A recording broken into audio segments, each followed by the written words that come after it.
Oi, pessoal, tudo bem? Meu nome é Júnia, eu sou professora, vocês estão só ouvindo meu áudio, tá? Eu sou professora de língua portuguesa e trabalho com concursos públicos há quase 20 anos, com discursivas há 15 anos, desde que começou todo esse processo aí, mais aprofundado de discursivas em concurso público. Sou professora do curso Turma de Redação e o meu encontro com vocês hoje é para atender um pedido que tem chegado ao meu e-mail todos os dias, o pessoal que vai fazer prova para a Secretaria de Educação da Bahia está me pedindo para poder falar um pouquinho sobre as provas discursivas da Fundação Carlos Chagas, o que as pessoas podem esperar, qual vai ser a diretriz aí da Carlos Chagas no processo avaliativo, né, de que vocês farão parte, né, se tiverem a prova, naturalmente, a prova discursiva corrigida. Bom, qualquer dúvida que você tiver, aqui tem o nosso WhatsApp do curso, tá? Eu vou falar um pouquinho sobre essa banca. Bom, primeira coisa, antes de eu falar da banca, sempre que o aluno vai fazer redação para concurso ou vai desenvolver um texto discursivo, eu chamo a atenção do aluno para que ele preste atenção nos critérios avaliativos.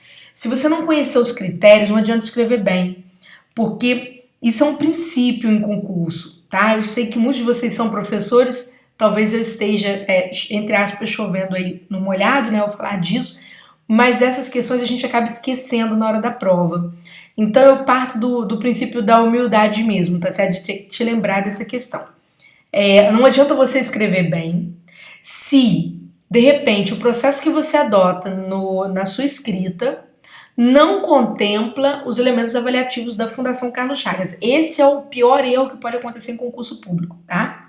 Então vamos lá. Bom, eu fiz um resumo do que o nosso edital prevê, né, tanto para professor quanto para coordenador pedagógico.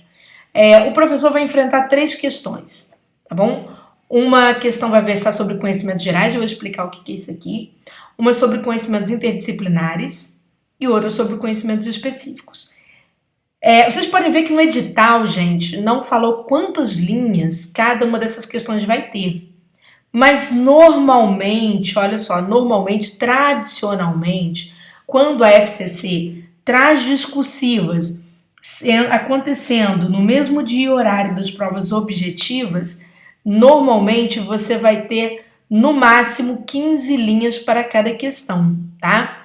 Eu até me arriscaria a dizer menos, né? Porque geralmente oscila em torno de 10 a 12 linhas, mas já aconteceu de haver outras provas da banca feitas para outros concursos que você tinha até 15 linhas. Então, os professores vão desenvolvendo tranquilamente questões mais curtas, tá certo? Então, o que vai aparecer aqui, a regra, que vai ser muito importante que você consiga desenvolver uma boa discursiva, é que você possa alinhar alguns princípios importantes, como objetividade, não é? Para que você não perca tempo na hora de dar resposta. A concisão, né? A concisão é um princípio textual muito importante que diz respeito a você responder com poucas palavras, ou seja, apresentar a resposta de forma econômica, né? Mas de forma que essas palavras abranjam um número maior de ideias, ou seja, usar palavras com mais adequação, tá certo? Para o que você quer dizer. Porque aí você economiza vocabulário, não fica dando volta como eu fiz agora. Também, não é? E você precisa também trabalhar com fundamentação, tá certo? Porque é uma banca que vai te cobrar esse recurso. Ou seja, você tem que ter um processo de escrita muito enxuto e, ao mesmo tempo, muito eficiente para o que está sendo questionado, tá certo?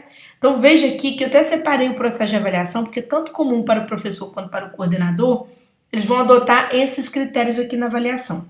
Mas antes de eu entrar nos critérios, já que é para os dois, né, sobre o coordenador pedagógico, vocês já vão enfrentar o quê? 2 questões, tá? Então, vou ter que colocar um tracinho aqui, 2 questões. Uma vai versar sobre conhecimentos gerais e outra sobre conhecimentos específicos, conforme o anexo 2 do edital de vocês. Gente, quem vai enfrentar 2 questões, possivelmente vai enfrentar 2 questões que podem ter entre 15 a 20 linhas cada uma, tá bom? Entre 15 a 20. A tendência é 15 linhas. A tendência do professor, 12 linhas, tá bom? Aqui é uma tendência muito forte. Então, assim, explanando isso para vocês que vocês tenham uma noção Porque senão vocês vão ficar treinando redações com 30 linhas e aí vão fazer um treinamento um pouco errado, tá? Ou vão ficar com uma expectativa de que vão poder ter muitas linhas para poder estudar, ou seja, trabalhar, e vocês vão se arrepender, porque não é bem por aí. A tendência, quando a banca faz essa junção, né, ela apresenta a prova dessa forma, tradicionalmente, dentro do que aconteceu até hoje, o que a gente vê é essa distribuição. Vamos lembrar que a pauta da Fundação Carlos Chagas, a folha pautada, ela não é muito. Como eu diria assim, a pauta, gente, de uma para outra é um tanto estreitinha, tá? Ela ocupa um espacinho legal, ok? Eu diria dos lados, mas na vertical dela é um pouquinho estreita, então tome cuidado com a sua letra, para sua letra caber bem aqui dentro, tá? Porque um dos grandes problemas do concurso público, muita gente não sabe, é o seguinte: o examinador nem sempre consegue ler o que você escreveu. Até porque esses examinadores naturalmente terão que ler a sua prova numa tela de computador, porque hoje a correção é à distância. Então escreva com clareza, você pode escrever com letra de forma, você pode misturar a letra, não tem problema, mesmo sendo um concurso de educação, os caras não são chatinhos assim não, tá? Você de repente tem um G, né, que seria aí uma letra de forma e tem o restante da letra cursiva sem problema algum, tá bom? Se você errar a palavra, é só você dar um risco, e escrever novamente aqui ao lado, tá bom? Não coloque entre parênteses, não faça nada disso, apenas dê um risco. Não fique rabiscando, se não é dado como rasura, não é? Apenas um traço aí sobre o erro, tá? E continue a explicação correta. Júlia, se eu precisar de riscar mais de uma linha, tranquilo, sem problema algum, tá bom? Isso aí a gente não tem problema não. Lembrando que quem vai corrigir a sua prova, muitas pessoas quando fazem provas específicas para concurso, de áreas específicas, acham que quem vai corrigir são pessoas altamente especializadas. Não. São examinadores recrutados, tradicionalmente corrigem todas as provas da FCC, então com o seu concurso não vai ser diferente. Vai ser lá, naturalmente, um professor da área de linguagem mesmo que vai corrigir, não importa a titularidade deste profissional, tá bom? Ele corrige à distância, ele tem um prazo para entrega, ele tem todo um processo que é muito bem coordenado aí pela banca de consolidação da Fundação Carlos Chagas. Quem elabora é um especialista, né? Quem elabora é bastante especialista na questão. Inclusive vai elaborar o espelho ou a máscara de resposta que você vai receber quando sair o seu resultado. A pessoa que corrige, chamada correção preliminar, né, que faz a primeira correção, ela naturalmente tem a posse dessa máscara, tá, de resposta ou desse espelho. Então ela tem uma diretriz para poder analisar o seu texto. Portanto, por que eu estou contando essa história? Estou indo lá longe, lá no processo de correção. Porque eu gosto de falar isso para que você se coloque no lugar do examinador, né? Muitos de vocês, naturalmente, já corrigiram texto de algum modo, né? Quanto mais objetivo, né? Quanto mais claro, organizado e preciso você maiores são as chances de você conseguir alcançar uma boa nota na sua prova discursiva, tá bom? Então, cuidado com isso. Não fique enfeitando o pavão porque ele já é enfeitado. Então, dê respostas simples e bem diretas. Naturalmente, você precisa fundamentar suas respostas. Eu vou falar daqui a pouquinho sobre isso, tá? Bom, vou falar agora. No processo de avaliação, o que os caras vão analisar?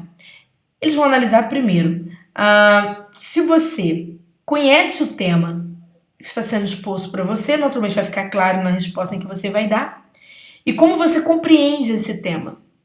Parece que é a mesma coisa, mas não é. Vou explicar, para vocês entenderem direitinho. Tem provas da FCC, agora eu vou voltar naquela questão de linhas, que você vai entender isso aqui melhor. Suponhamos que a FCC te deu aqui você vai fazer para professor, ela deu um espaço de 30 linhas para cada questão, tá? 30 linhas, você fala, poxa, a Júlia me enganou, porque ela falou de 12 linhas, né? Mas ela te deu um espaço de 30 linhas no máximo para você escrever, mas ela te fez uma pergunta muito simples. que naturalmente em 10 linhas você resolveria, certo? Ela te expôs uma questão muito localizada que facilmente em 10 linhas você responderia. Por exemplo, vamos supor que você tenha que dissertar sobre a questão de uma política de gênero, né, dentro da escola. Como que isso é tratado na escola e na legislação que ampara o ensino? Como que é tratado todo o discurso de gênero, né, todo o ensino, todo aquele processo de socialização de gênero. Então, quer dizer, você está falando de gênero, mas aí você estudou tanto para a prova, que você ultrapassa essa questão de gênero e vai falar sobre a questão de intolerância como modo geral, tá certo? Você entra em discursos ligados à tolerância ou barra intolerância. E aí você começa a falar da questão racial também. Então o que acontece? Você conhece o tema, tá claro que quando você entrou na questão de gênero você demonstrou conhecimento do tema, só que a sua compreensão foi além do necessário. Gente, esta banca, ela pune gravemente pessoas que ultrapassam os limites propostos por ela. Então você tem que ter uma capacidade de trabalhar dentro da limitação do que a FCC te propôs. Nem aquém, nem além. Isso é muito grave, né? A gente acompanha aqui, só para vocês terem noção, correções da Fundação Carlos Chagas todos os meses, porque todos os meses praticamente tem um concurso público que ela fez para diferentes áreas, né? E aqui no Turma de Redação nós temos um núcleo, que é o núcleo de recursos, em que a gente acompanha resultados, a gente chega a analisar cerca de 300 provas, como foi o último concurso, né? Em que a gente consegue fazer todo um relatório do procedimento da mão do examinador, né, sobre as discursivas. E a gente nota essa questão. A gente vê pessoas com amplo conhecimento, mas com uma capacidade de delimitação muito pequena. Então, esse processo de compreensão tem que tomar muito cuidado, tá? Pode ver que é o primeiro quesito que eles colocam para avaliação e não é gratuito isso não, tá? Mas o desenvolvimento e a adequação da argumentação. Quando você fala em desenvolvimento do texto, por mais que você tenha um espaço curto ou um espaço um pouco mais abrangente, todo o texto, né, o professor de português sabe isso, mas os outros professores talvez não, mas todo o texto, gente, ele tem um mecanismo que a gente chama de continuidade e progressão, tá? É como se você tivesse um botão aqui que seria o botão da coesão, e esse botão costura a informação nova, que é a informação que vai progredir, fazer com que o texto progrida, a informação anterior, que vai esse aqui seria para criar um encadeamento, esse aqui seria para criar a progressão. Então isso acontece não só com as partes do texto, com a parte introdutória do texto, com o seu desenvolvimento e com a sua conclusão, com o seu fechamento, mas acontece também no percurso entre um período e outro. Então, os caras vão analisando se você tem essa noção desses movimentos de retroação, segundo em Guedori Koch, não é? Ela fala muito sobre isso, movimentos de retroação e movimentos de progressão.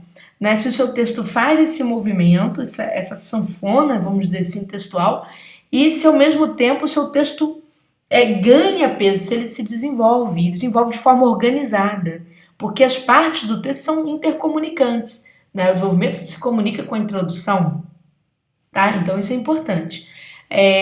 Então eles avaliam isso. Vocês vão ver que aqui, a partir esse aqui já é um elemento estrutural que a banca está analisando no seu texto, tá? Depois eles vão analisar a adequação da argumentação, a conexão, a pertinência, a objetividade, a sequência lógica, a correção gramatical de outra coisa. Vamos lá. Adequação da argumentação, né? O que eles vão observar nessa adequação? Primeiro, quando você explica, vocês podem notar que na parte de conhecimentos gerais, quando vocês vão ao edital de vocês, tem muitas leis, muitos aspectos normativos. Então, naturalmente, dependendo do que você for tratar, você vai precisar de acionar uma dessas normas, uma ou duas dessas normas. Então, você tem que ver se está adequado o que você falou consoante a norma que você quis abordar. Então, ou se não, se você vai usar uma argumentação não por autoridade, seria lei, mas você vai usar um exemplo, será que este exemplo está adequado ao processo? Ou você vai fazer uma comparação, por exemplo, de um processo de ensino-aprendizagem que é feito no Brasil a um processo de ensino-aprendizagem que é feito, por exemplo, na França, você se lembrou de um modelo e quis fazer a aplicação, você tem que ver se aquilo que você está fazendo é adequado. Ser adequado quer dizer ser coerente, combina com o que você escreveu, é isso que eles vão querer analisar, tá? Naturalmente eles vão analisar a conexão, e aí vem uma série de elementos. A conexão, apesar de ser um conceito amplo, né, a gente pode trabalhar a questão mais localizada dessa conexão, por exemplo, quando você engata uma ideia na outra, né? Como você vai construir isso? Porque na hora que você vai construir o parágrafo, existe uma ordem direta, que é a ordem... Aliás, você pode ter escrito por ordem inversa, mas a ordem direta da confecção do parágrafo, ela sempre ajuda você, de uma forma, a aclarar a ideia melhor, né? Essa ordem direta partiria do quê? Partiria da sua ideia, que é o seu argumento, né? E seria composto aí pelo acompanhamento, que seria a estratégia argumentativa, que é o mecanismo de comprovação, ou seja, você lança a ideia, o seu conhecimento, daqui a pouco você vem e comprova. Então, essa ordem é muito interessante para a Fundação Carlos Chagas, né? Eles valorizam muito essa construção mais direta, tá bom? Tanto que você pode ver que eles são redundantes, ó, objetividade, né? A sequência lógica, gente, naturalmente ela tem a ver com aqueles movimentos que eu falei com vocês, progressão, retroação, ou seja, esse movimento, né, de você fazer com que o texto tenha uma sequência sem perder a lógica entre suas partes, tá certo? Ou seja, o texto tem que ter toda uma compreensão comunicante. E, naturalmente, você vai ter que trabalhar bem a sua gramática, né? Tomar cuidado com o que você está escrevendo, evitar armadilhas linguísticas. Às vezes a gente, no intuito de usar uma palavra mais rara, a gente se atrapalha com vocabulário. É claro que o examinador, neste concurso, alguns elementos gramaticais vão chamar atenção com muito mais força, que é o caso da pontuação. Porque os caras sabem, né, que muita gente não sabe trabalhar pontuação, tá certo? Eles vão ficar de olho em aspectos ligados à regência, porque vocês vão praticamente dissertar muito em prova.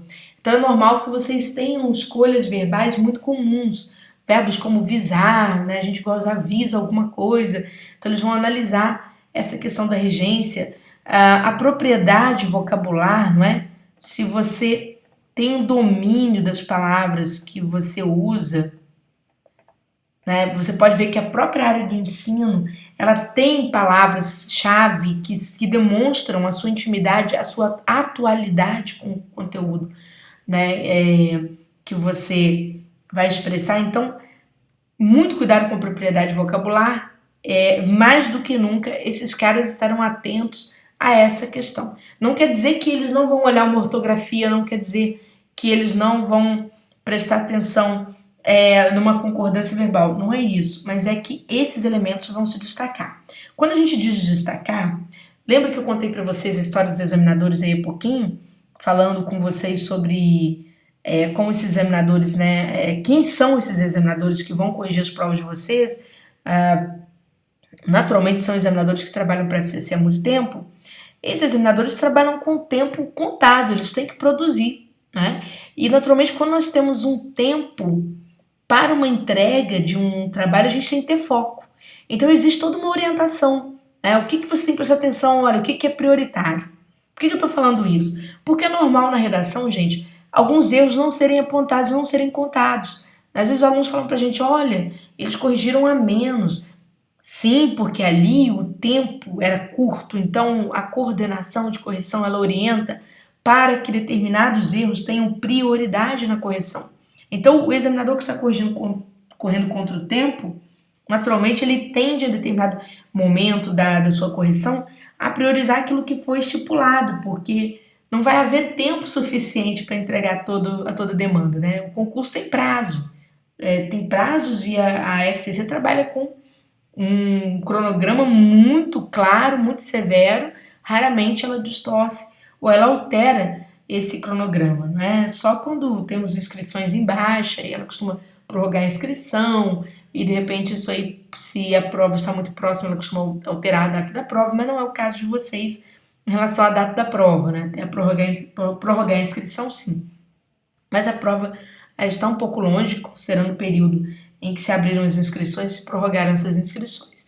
Então, cuidado com esses elementos. Eu, no seu lugar, daria muita atenção na minha preparação às regras de pontuação, a um cuidado com o meu vocabulário, não só para demonstrar minha segurança em relação ao que eu estou escrevendo, mas também para demonstrar que eu tenho um domínio, né, de palavras que eu não posso ficar escrevendo em português. Né? Existem palavras que vocês nem sabem.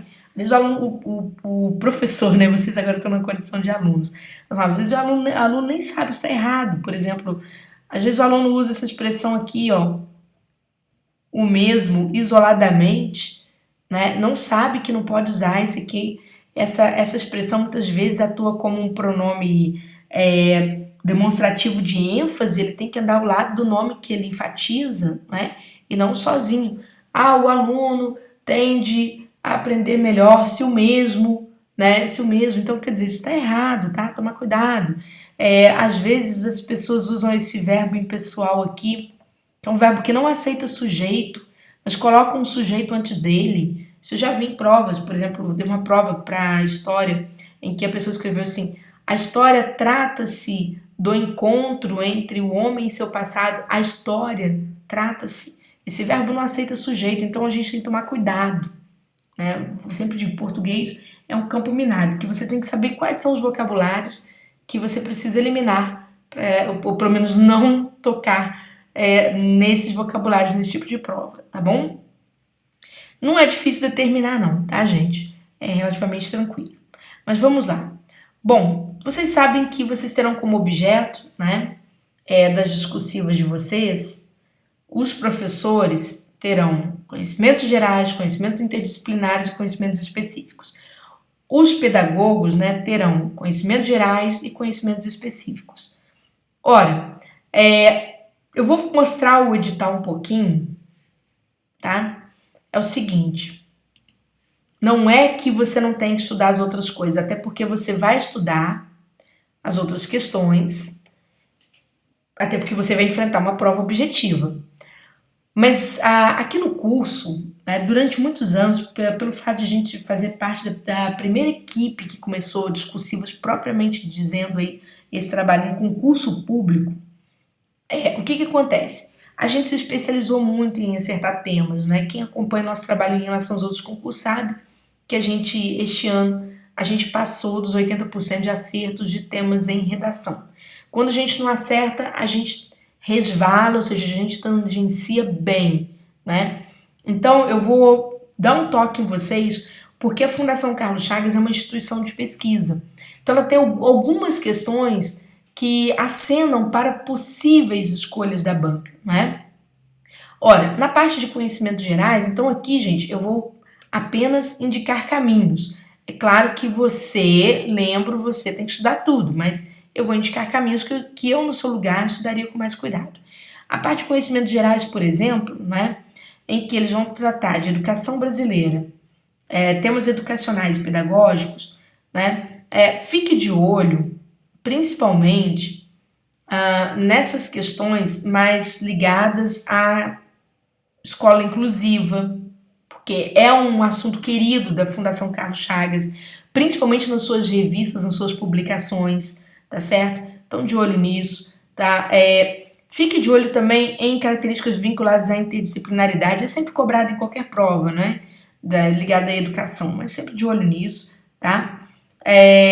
Fique de olho também na questão das pessoas. Quando fala de escola inclusiva, né, naturalmente, as pessoas com deficiência, as relações étnico-raciais. Vamos lembrar que o Brasil tem recebido muitos imigrantes. Nós estamos tendo um problema seríssimo com crianças que são estrangeiras dentro de sala de aula, né? Como que é difícil a aprendizagem, o ensino-aprendizagem em relação a essas crianças, por conta do português. A depender de onde essas crianças vêm, então é uma coisa um pouco mais complicada, né? Então, de olho nessas partes aqui que estou chamando a atenção de vocês, tá certo? Depois você fique atento também Aqui eu vou chamar a sua atenção para outras questões ligadas, por exemplo, à discriminação racial. Gente, veja que essa questão racial, ela se repete bastante de um projeto de estudo de um programa para outro.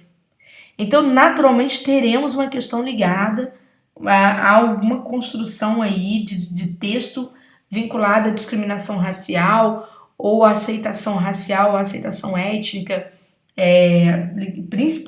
ou essa questão inclusiva, não só envolvendo as crianças que são portadoras de necessidades especiais, mas também as crianças que são estrangeiras. Então tem que tomar um cuidado com isso aí, tá? Então de olho nisso, porque é natural que esse processo possa acontecer aí com vocês, vocês possam ser chamados a essa questão toda. Nós temos toda uma discussão de gênero que foi super polêmica, principalmente este ano, quando você tudo que se discutiu em educação nos últimos anos no Brasil, quando você toca nessa questão de gênero, isso virou uma panela quente. Então, é normal também que os caras possam trazer para vocês na prova, possam apresentar alguma coisa ligada a isso daí, tá? Então, essa promoção da igualdade de gênero, nós temos aí hoje uma base nacional, né, comum, assim, curricular muito restritiva, para falar a verdade, muito polêmica, e que ao mesmo tempo fala sobre diversidade, ela é um tanto, vamos dizer, bastante polêmica mesmo. Então, naturalmente você precisa estudar os pontos em que essa polêmica se encerra, tá? Eu acho que a questão racial ela bate mais forte até que o discurso de gênero, porque nós estamos falando de Bahia, né? Então, isso aí é uma questão importante, tá certo? Principalmente na Bahia. Vamos lá. Quando chega na parte de conhecimentos interdisciplinares, para quem é professor, vocês podem ver que tudo aqui que os caras vão cobrar é a relação da linguagem e a transmissão de algum conhecimento. Gente, por isso que eu falei da questão do imigrante, da criança estrangeira, porque o Brasil recebeu, ele abriu, não é, quando começou esse processo da guerra na Síria, por exemplo, foi ofertado ainda na época do governo Dilma 60 mil vagas para a recepção de estrangeiros, recepção de refugiados. Era essa a questão. Nós temos registrados no Brasil aí talvez pouco mais de, ou seja, quase 3 mil refugiados cadastrados, com tudo certinho, salvo engano, o número é esse mesmo. Então, mas você tem aqueles que chegam, né? Ou seja, os imigrantes mesmo, aqueles que não estão na condição ainda de nessa condição normativa de refúgio, mas que são acolhidos aqui dentro de algum modo. Então, quer dizer, acabamos de ter uma lei, né, a lei da imigração, a nova lei da imigração no Brasil, que vai dar a essas pessoas praticamente o direito como se fossem pessoas nativas, e principalmente as crianças são acolhidas nesse processo. Então o que acontece? Você pode ver que na parte de conhecimentos interdisciplinares, a Fundação Carlos Chagas se preocupou muito com a questão da linguagem para o ensino de várias disciplinas. Qual que é a questão que tem a ver com isso aí? Não só a questão da criança estrangeira, mas da própria criança nativa, porque nós temos uma dificuldade de ensino-aprendizagem. A nossa questão no ensino no Brasil, ela é muito fraca, vamos dizer assim, na qualidade de ensino no Brasil é muito fraca, porque nós temos uma deficiência de letramento muito grande, né? As pessoas, quem do ramo das letras, conhece isso muito bem. Nós temos praticamente, nossos analfabetos funcionais. Né? Eles leem, mas não compreendem. Então, tem todo um processo aí que pode ser cobrado de vocês na prova, principalmente por causa disso, tá? Qual que vai ser a relação da disciplina com a qual você trabalha e qual é a linguagem empregada nessa disciplina que possa facilitar o ensino. Quando a gente fala em linguagem, a gente não está falando só de leitura, não. Nós estamos falando da linguagem enquanto processo de intermediação, enquanto processo sócio-interacional, né? Ou seja, há uma série de questões, enquanto processo de desenvolvimento intelectual, de inclusão. Então, vejam que a FCC repetiu linguagem, e isso, naturalmente, pode ser cobrado na sua prova, tá? Não, pode não, vai ser cobrado, tá bom? Bom, essa primeira parte aqui, como eu disse para vocês, né, tanto de conhecimentos gerais quanto de conhecimentos interdisciplinares, as coisas que eu estou falando têm muita pertinência, tá, gente? Muita chance de cair em prova. Agora eu vou entrar na parte específica e a dica que eu vou dar para todos vocês é a seguinte: prestem atenção na parte específica dos conteúdos específicos de cada um de vocês, nas partes finais. Toda a FCC é muito voltada para questões ligadas a uma interação social. Não importa a disciplina. Qual é a contribuição social, a contribuição contemporânea que essa disciplina tem a dar para as pessoas que estão aprendendo. Então, por exemplo, no caso, né, aqui das letras da língua portuguesa, qual que é a questão? A parte de gêneros é sempre uma discussão muito rica, tá certo? Essa relação entre gênero, tipologia, é sempre muito rica, eu tenho sempre que ficar de olho nisso, tá? Então, quer dizer, eu ficaria bastante assim preocupada com essa parte aqui. A relação entre oralidade e escrita sempre é um fator de análise, então de olho nisso aqui também, tá bom? Então vamos mais. Saindo aqui, né, dessa parte, nós temos processo de letramento também, certo? Conforme eu disse com vocês, também é importante. Depois a parte de arte é muito interessante porque nós tivemos muitas discussões em 2017 ligadas à arte no Brasil. Como a arte como forma de expressão, qual é o papel do Estado em relação à arte, a relação da criança com a arte. Nós tivemos aí uma série de discussões polêmicas envolvendo o NU, por exemplo, nas galerias de arte, né? O Estado atuando, por exemplo, em Porto Alegre, no Rio de Janeiro, a própria convocação daquele artista nu, lá do MAN, para depor numa CPI, você tem o quê? A atuação do Estado no espaço da arte. Então, essas questões todas podem ser questões de reflexão da sua prova, tá? Se você vai, naturalmente, fazer uma específica na área de arte, tá bom? Então, quer dizer, fique sempre de olho nessa parte aqui, estética do cotidiano no ensino da arte, né? Arte, educação, certo? A parte de ciência do ensino da arte, vamos dizer assim, né? As relações e contradições do ensino da arte na escola. Exatamente a gente está falando dessa questão mesmo, tá bom?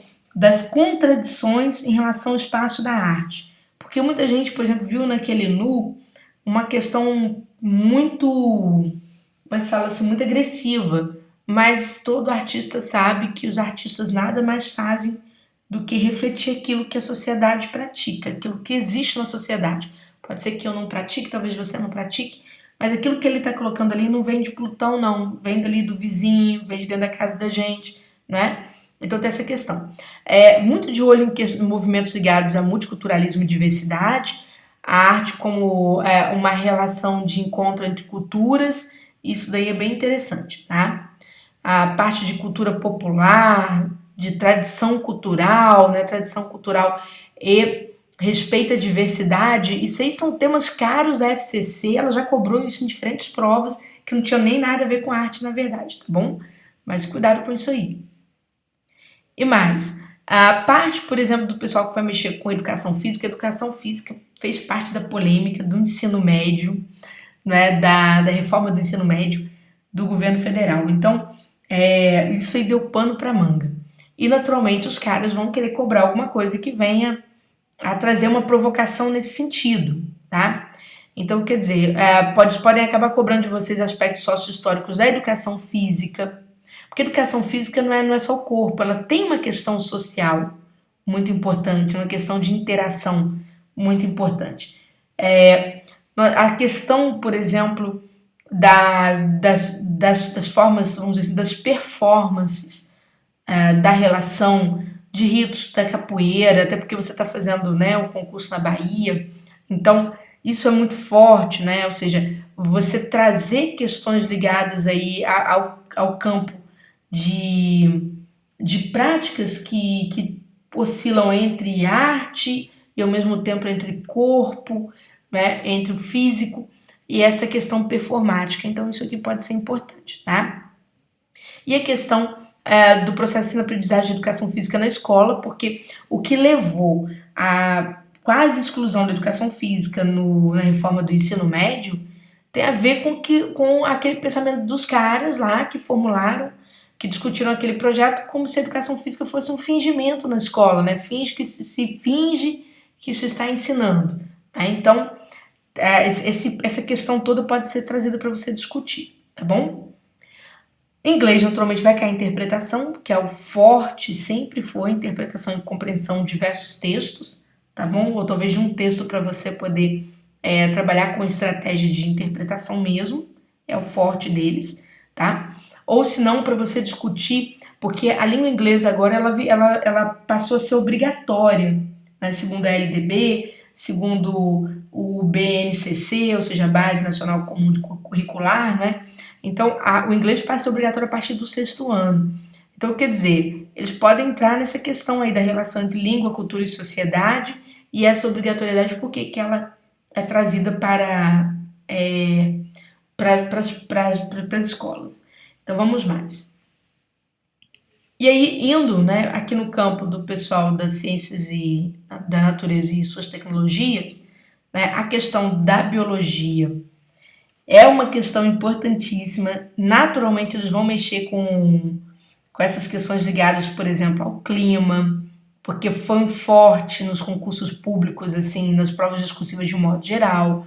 A questão, por exemplo, das relações transversais, né, ligadas ao ensino da biologia, né? A questão, por exemplo, dos ecossistemas do Brasil, né? As práticas sustentáveis de convivência com os ecossistemas, está vendo os mesmos aqui errado, né? As práticas sustentáveis em relação à própria, vamos dizer assim, a relação entre o consumo e a sustentabilidade. Então, essas questões são sempre questões que aparecem aí nas provas discursivas, vez ou outra.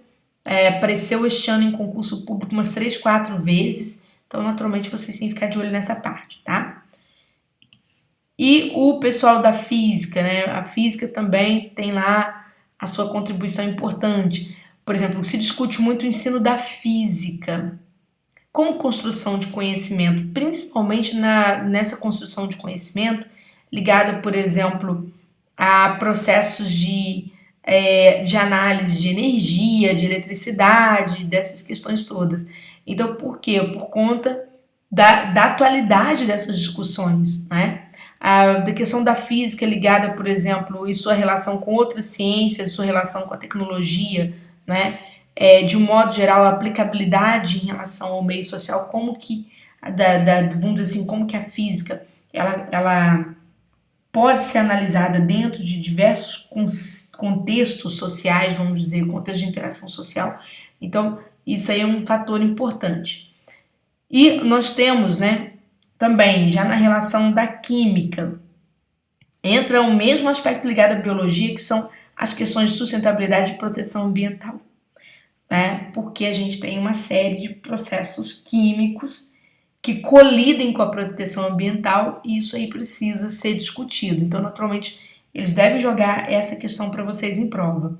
Aliás, deve aparecer uma questão específica muito parecida para todo mundo, que é a relação do ensino da sua discursiva com as questões tecnológicas e sociais. Tá? Então, isso é bem possível que isso aconteça. Ok?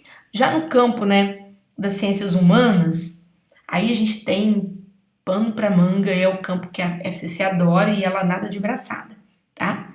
Por exemplo, se discutir questões que são bem típicas do nosso tempo, né? Questões vinculadas a direitos humanos, principalmente direitos humanos de primeira geração, como liberdade de expressão, ao mesmo tempo entrelaça entre liberdade de expressão e dignidade da pessoa humana, é uma questão muito importante para ser discutida em prova.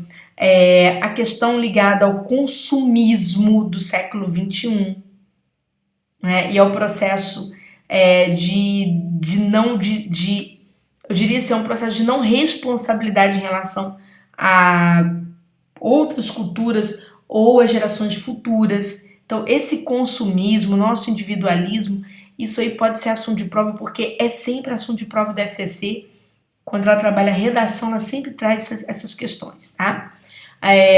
Por exemplo, quando você trabalha questões ligadas, né, a liberdade e justiça, esse conflito que nós temos, né? Lembrando que nós vivemos um país, por exemplo, em que a justiça social é uma questão conflitante, tá certo? Então, de olho nessas partes, principalmente a parte aqui ligada ao direito, chamado direitos humanos de primeira geração e o consumismo do século XXI, tá? A diferença entre as pessoas também, as relações de alteridade, os cuidados com o outro, então isso aqui tem um peso muito grande, tá certo?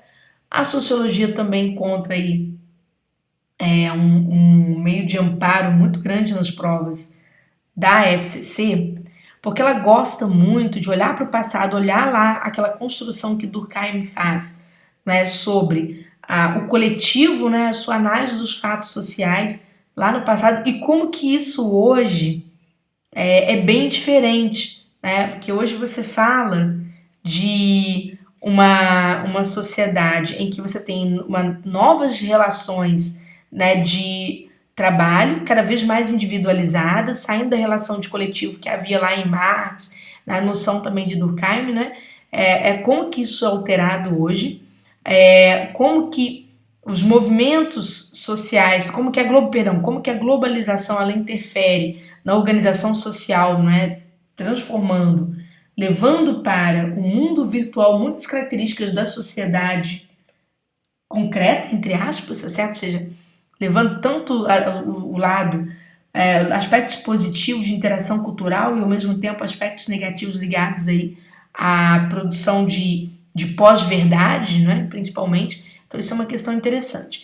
E a eterna crise, né, a eterna briga que nós estamos tendo, principalmente nesse momento, né, gente, da relação Casa Grande-Senzala, que é sempre aquele discurso supremacista branco contra o discurso contra o discurso racial, né? O discurso contra o negro, tá? As questões de identidade, cultura e identidade, né? E quando se fala de identidade nacional, lembrando que na época da globalização, essa noção, esse discurso aqui, ele meio que cai por terra.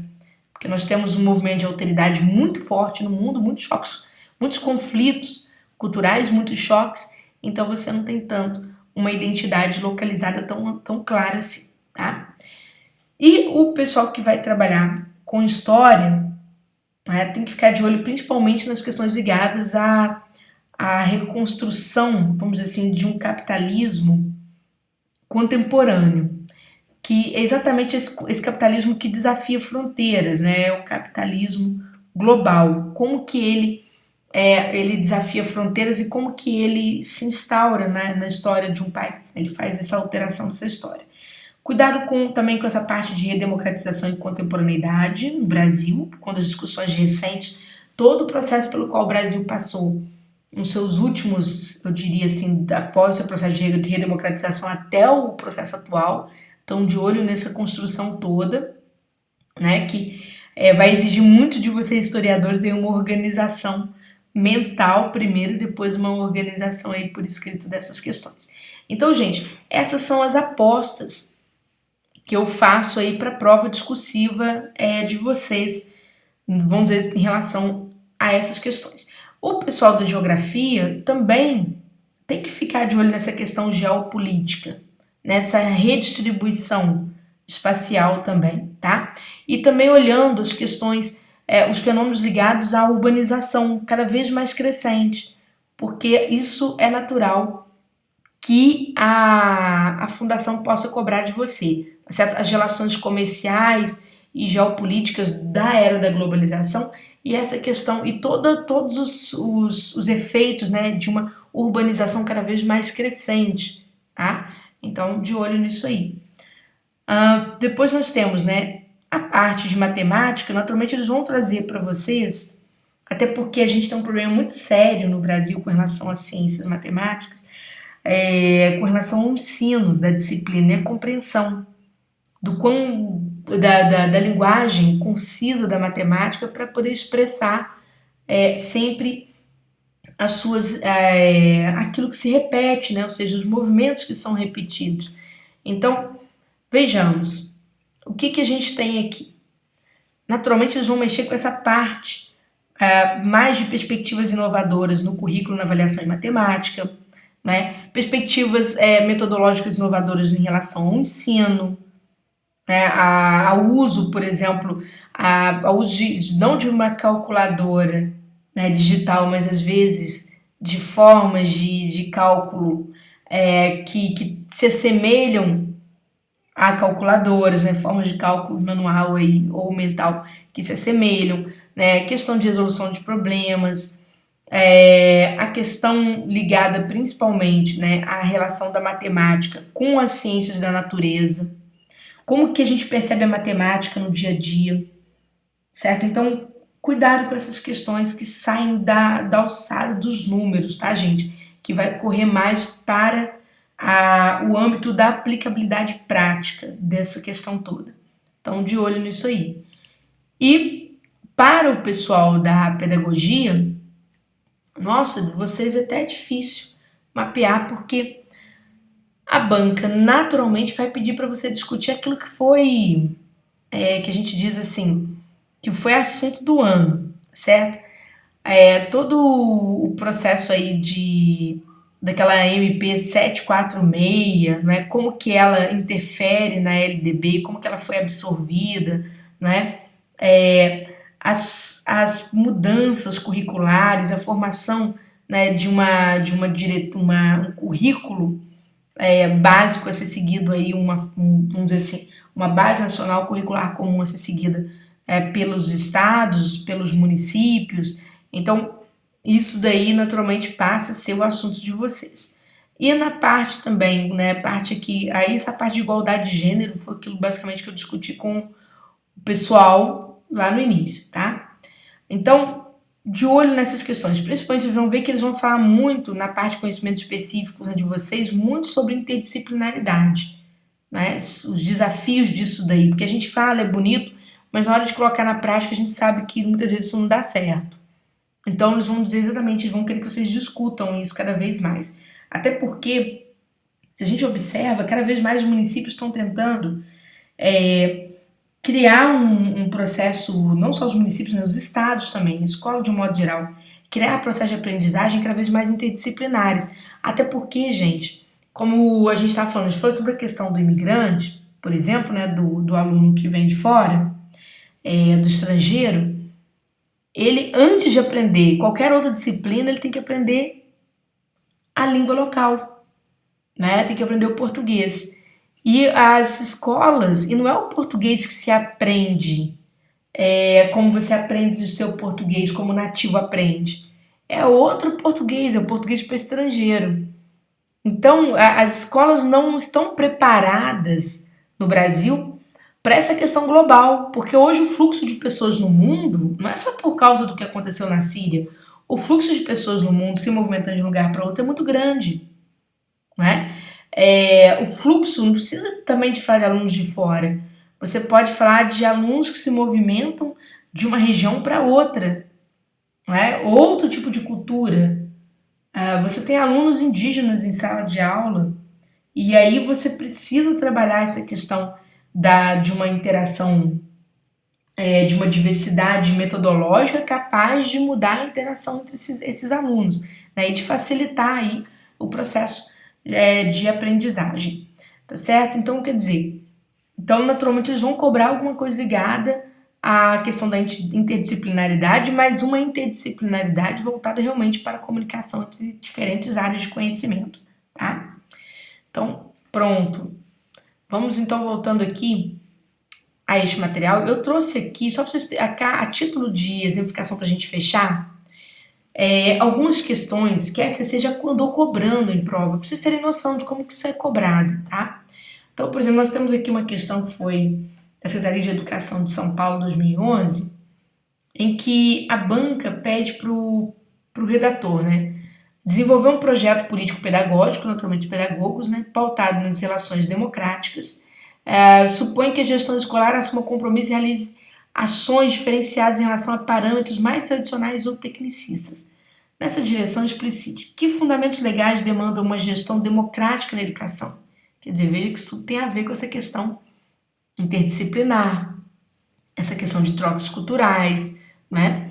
As próprias normas da educação caminham no sentido de defender a pluralidade no ensino. Então, você teria que responder essas questões aqui. Ora, se a banca trouxer, gente, independente da área de vocês, uma proposta em que ela trabalhe com tópicos, tópico A, tópico B, tá vendo? Dessa forma aqui, procure responder com muita clareza cada um desses itens de forma organizada, tá certo? Por exemplo, nunca falam sobre desenvolvimento profissional antes de falar de princípios diretrizes, norteadores do projeto da escola. Por quê? Porque se você inverter a ordem, o cara que está corrigindo, isso daqui está correndo contra o tempo, ele pode não localizar com tanta facilidade a sua resposta e dar uma nota bem mais ou menos. Que aí você vai ter que ir para a fase recursal tentar correr atrás do prejuízo. Então, procure responder as coisas na ordem, com bastante precisão, evitando trocar palavras. Isso é importante numa prova como essa, tá? Para uma banca que tem esse perfil, tá bom? Não tô falando querendo dar aula de redação, né, para quem sabe mais do que eu. Eu estou falando da minha experiência com a Fundação Carlos Chagas. Então, cuidado com isso. Outra questão para que eu chamo também a atenção de vocês, ou tipo, outro modelo de questão que eles podem trazer, pode ser, eu acredito que a prova de vocês venha a ser parecida, né, com essa que aconteceu na Secretaria Municipal de Ensino de São Paulo, em que a banca deu 3 questões curtinhas, tá bom? 3 questões de ordem prática, como se fossem estudos de caso, né? Na primeira questão, ela cita uma situação ligada, né? Alunos com baixo rendimento, filhos de imigrantes, de indígenas, olha, né, a gente falando sobre isso, nas provas São Paulo elaboradas pela prefeitura, e que você precisa descrever algumas ações que você iria propor para desenvolver sua disciplina, para tentar melhorar o desempenho desses alunos. Então, quer dizer, na hora que você vai fazer a composição desse exercício aqui, né, você tem que pensar nas ações que você tomaria e na hora que você estiver explicando, você tem que dizer por que você tomaria essas ações com base em quê? Qual é a norma que te respalda, né? Então, por exemplo, se você você é da área das ciências, por exemplo, né? E você está notando que o conselho da escola, né? Ele pede aos professores que elaborem planos de trabalho de forma a superar esse problema do baixo rendimento desses alunos imigrantes indígenas, certo? Ou seja, alunos que não dominam o português. Então, o que acontece? Você tem que ter o quê? Um trabalho aí de aquisição de aprendizagem da língua associada à sua disciplina, certo?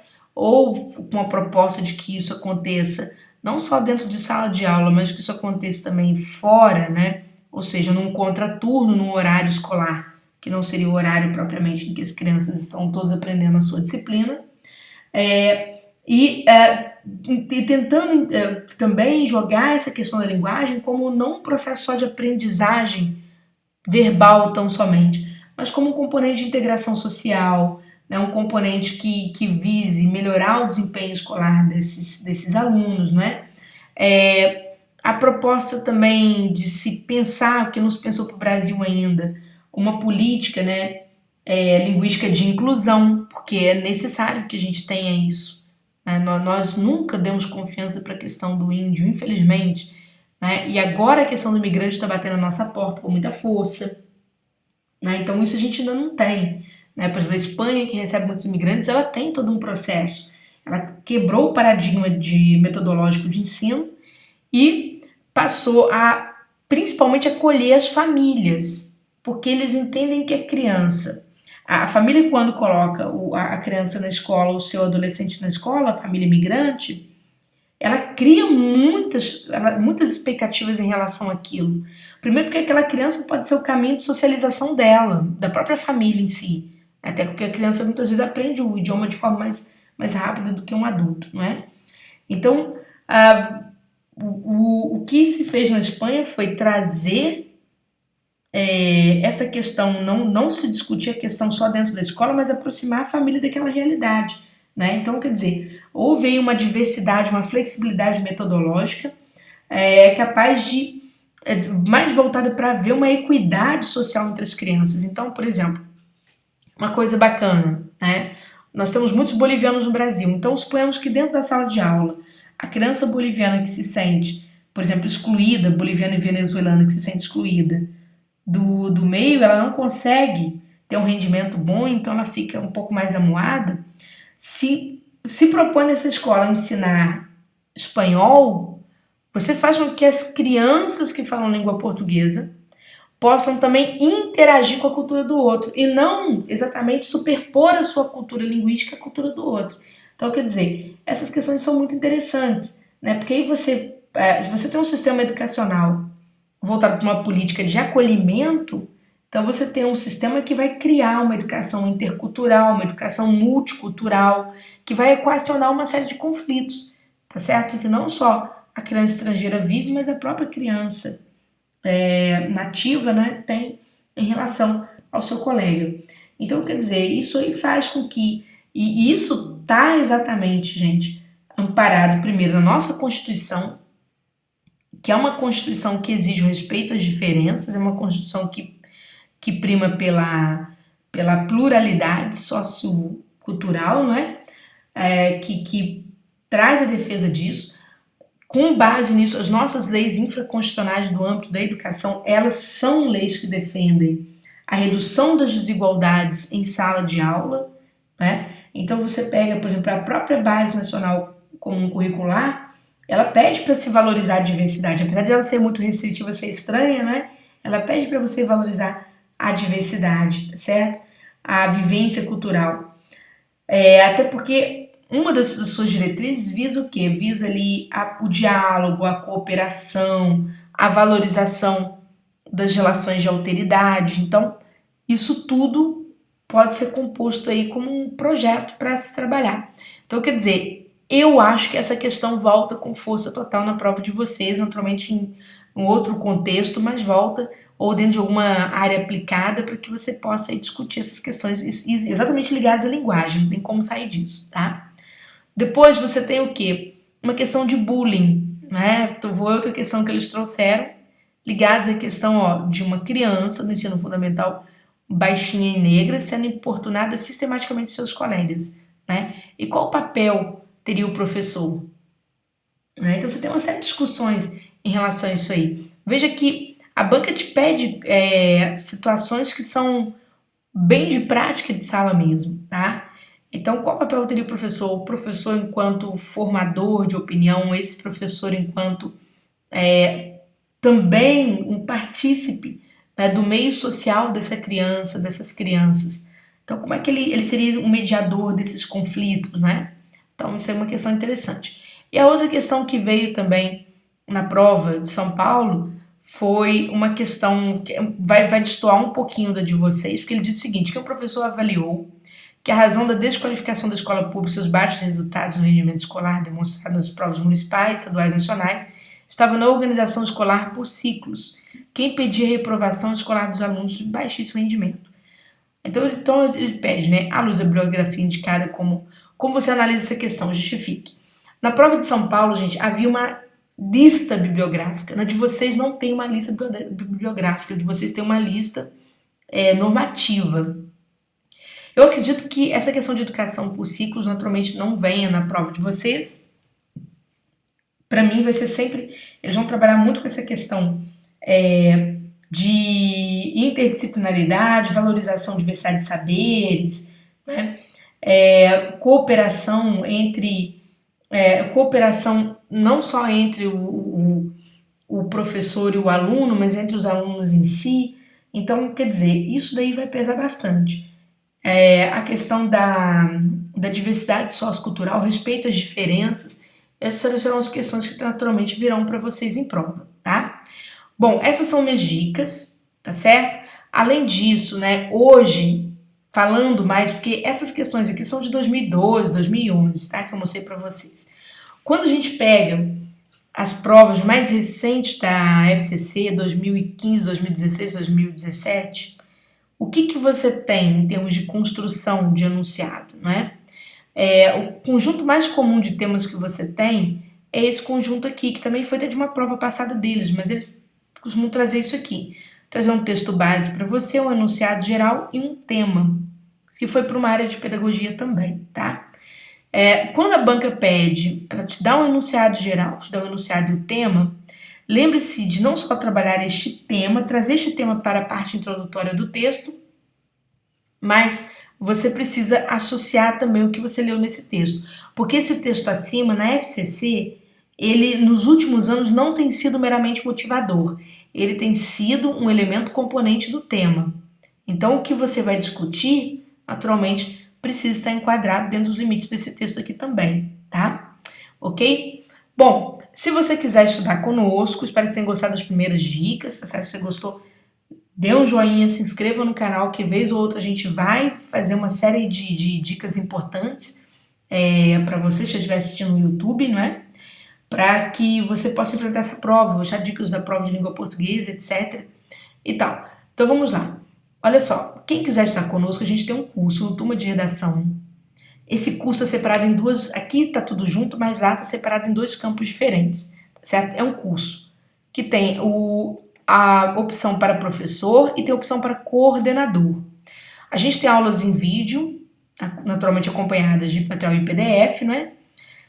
E esse curso, ele funciona da seguinte maneira. A aula em vídeo, ela vai explicar a estrutura dos textos da FCC. A gente parte de modelos, explicando quais são os caminhos, os riscos, cuidado na hora de você compor, o que a FCC valoriza, o que ela não valoriza. Então, a gente vai mostrar esse aspecto estrutural para você. Depois, a gente vai apresentar propostas, certo? Para que você possa desenvolver o seu texto conforme o programa do concurso. No caso dos professores, atenção, hein? As nossas propostas vão versar sobre conhecimentos gerais e sobre conhecimentos interdisciplinares, caso dos professores. A gente não vai trabalhar conhecimentos específicos, porque aí a área é muito aberta. Isso aqui é para qualquer professor. Porque conhecimentos gerais é para todo mundo discutir, e interdisciplinar também envolve linguagem, é para todo mundo discutir, tá bom? Então, o que é comum nós vamos passar. O que é específico, naturalmente, se você aprender a estrutura de um desses tipos de redação, você vai replicar naquela que é de conhecimento específico sua, naturalmente, tá? Já a redação que vai tratar de conhecimentos específicos, já quem vai fazer para a área de coordenação vai ter temas de conhecimentos gerais e temas específicos que são para a área de coordenação, tá?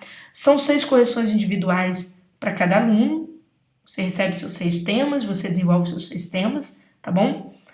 A gente vai ter ainda algumas aulas em vídeo comentando algumas redações que são produzidas por vocês, tá certo? Para ver se está encaixado no processo de avaliação da FCC, ok? É claro que esses comentários, eles não têm identificação do aluno, não comentamos todas as redações, a ideia é pegar algumas redações e ilustrar alguns riscos, ilustrar aspectos que são importantes, tá bom? A gente até deixei anotado aqui que esse recurso, ele tem sido muito relevante para nós aí em provas discursivas e a gente vai replicar para vocês aqui também na prova no concurso da educação. O curso permite que você faça perguntas, a gente tem um fórum, tá, para você fazer perguntas e você pode também enviar suas perguntas por este e-mail ou pelo nosso WhatsApp, tá bom? Então, se você gostou, tá aqui, Turma de Redação, tá? Escreve a turmaderedacão.com.br. É um curso online, você pode assistir aos vídeos quantas vezes você quiser, tá certo? De onde você estiver, tá bom? Então, um grande abraço para você, sucesso no seu concurso. Espero que você se dê bem na prova.